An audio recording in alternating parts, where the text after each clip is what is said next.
Hola, hoy quiero en este video discutir cómo se clasifica la materia dependiendo de las propiedades físicas que estemos estudiando.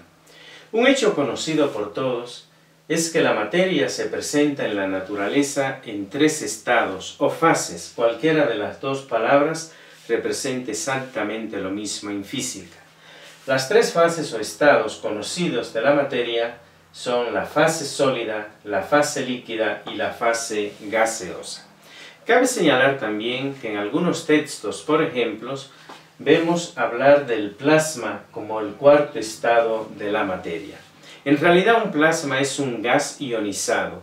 El hecho de que el gas presente propiedades eléctricas le da entonces características muy particulares. Por eso algunas veces se habla del cuarto estado de la materia. Sin embargo, como dije, un plasma no es más que un gas, así que en sentido estricto cae dentro del estado gaseoso. Y por tanto podemos quedarnos con esta clasificación general de la materia que se presenta en tres estados: sólido, líquido y gaseoso. Ahora bien, hay otras formas como también podemos clasificar a la materia. No solamente viéndola como sólido, líquido, gaseoso, podemos clasificarla de otra forma dependiendo de la propiedad física que estemos analizando. Y una clasificación, por ejemplo, que podemos encontrar es clasificar la materia en fluidos o en materia condensada. El día de hoy quiero en este video discutir justamente qué es un fluido, cuáles son sus características, bajo qué propiedades la materia la podemos clasificar como fluido. Y en un siguiente video presentaré una discusión de lo que es la materia condensada. Bien, vamos entonces a intentar contestar esta pregunta. ¿Qué es un fluido? ¿Cómo clasificamos la materia como un fluido? Consideremos que tenemos una sustancia cualquiera que esa sea. Cuando tenemos una sustancia y la queremos clasificar, por ejemplo, vista como fluido o materia condensada, lo que es importante es darnos cuenta de cuál es la propiedad física que me lleva a mí a distinguir la materia entre lo que es fluido y lo que es materia condensada. Y fundamentalmente, la propiedad física que nosotros vamos a utilizar para clasificar la materia como fluido o materia condensada es el ordenamiento de los átomos.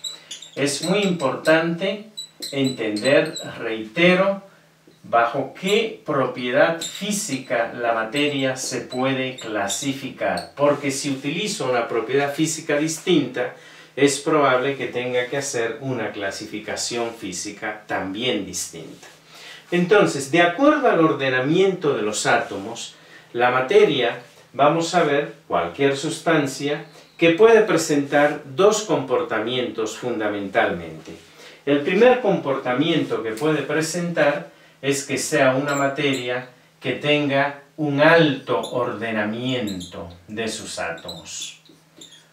Y, lógicamente, la otra posibilidad es que tengamos una materia sin ordenamiento de sus átomos. Se nos puede presentar así: sustancias que sus átomos tienen un alto ordenamiento y sustancias que sus átomos tienen un bajo ordenamiento, o en sentido estricto, ningún ordenamiento de sus átomos. Las sustancias que tienen un alto ordenamiento de los átomos son sustancias que se caracterizan por tener una forma definida. Porque el hecho de decir que los átomos están altamente ordenados quiere decir entonces que los átomos están en posiciones relativamente fijas. En sentido estricto no fijas, porque nosotros sabemos por principios fundamentales de la mecánica cuántica y de la termodinámica que esos átomos están oscilando, están vibrando alrededor de sus posiciones de equilibrio.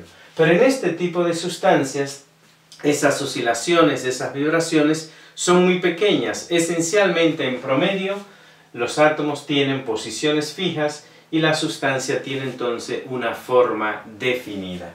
En el caso en el que tenemos una sustancia que no tiene un ordenamiento de sus átomos, entonces quiere decir aquí que tenemos sustancias que no tienen forma definida.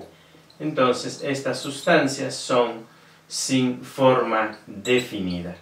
En realidad, este tipo de sustancias que no tienen una forma definida, pues son sustancias entonces que adoptan la forma del recipiente que los contiene.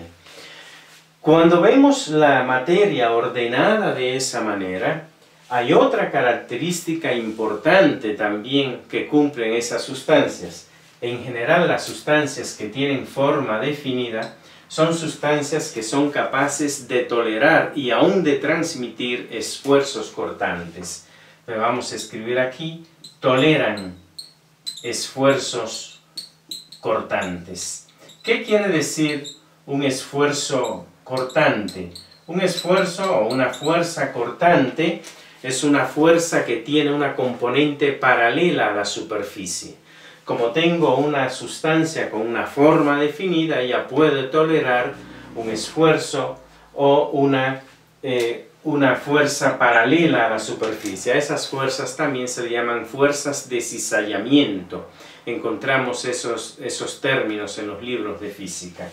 Y en el caso de estas sustancias que no tienen una forma definida, estas sustancias no toleran esfuerzos cortantes. Fíjate entonces cómo podemos ver claramente que la materia se comporta de manera distinta cuando nosotros la analizamos desde el punto de vista del ordenamiento de sus átomos. De manera general, entonces, ¿qué es lo que vamos a tener? A aquellas sustancias que no tienen un ordenamiento de sus átomos, que no tienen por tanto una forma definida, que no toleran esfuerzos cortantes, estas son sustancias que fluyen de alguna manera para adoptar la forma del recipiente que los contiene. Y a esas sustancias que están ahí es a lo que en física llamamos fluidos. O sea, un fluido es una sustancia que no tiene una forma definida, que fluye para adoptar la forma del recipiente que la contiene y que no tolera un esfuerzo cortante o una fuerza paralela a la superficie. ¿Y qué sustancias se comportan de esa manera? Las sustancias que se comportan de esa manera son los gases y los líquidos. Esas dos sustancias tienen justamente esa característica, ese comportamiento. Es decir, que gases y líquidos los englobamos en física de manera general en lo que llamamos fluidos, cuando analizamos la materia desde el punto de vista de si tiene una forma definida, de si es capaz de tolerar o no un esfuerzo cortante en condición de reposo. Y las sustancias que no se comportan de esa manera son claramente los sólidos. Las sustancias en estado sólido son sustancias que tienen una forma definida, que pueden tolerar esfuerzos cortantes. Te he presentado entonces aquí una forma de clasificar a la materia. En esa forma de clasificar a la materia nos hemos preocupado por entender esa propiedad física que está asociada al ordenamiento de los átomos, que me habla de si la sustancia tiene o no una forma definida, puede tolerar una fuerza paralela a su superficie. Y bajo esa clasificación, los gases y los líquidos se comportan de la misma manera. Los llamamos fluidos. O sea, un fluido es, en conclusión, una sustancia sin forma definida que en estado de reposo no admite una fuerza de corte. Espero pues entonces que esta clasificación, esta forma de entender cómo podemos clasificar a la materia que te he presentado aquí, pues te haya parecido interesante, te sea útil en tus cursos de física para comprender este concepto que es tan utilizado en nuestros cursos. Ojalá pues que el video te haya gustado, te haya parecido interesante, te sea útil. Si es así, pues no me queda más que pedirte, como siempre, que le des like y sobre todo reiterarte la invitación a que me sigas en mi canal Modesto Fismat y sobre todo que estés al pendiente de un siguiente video donde voy a discutir qué es la materia condensada.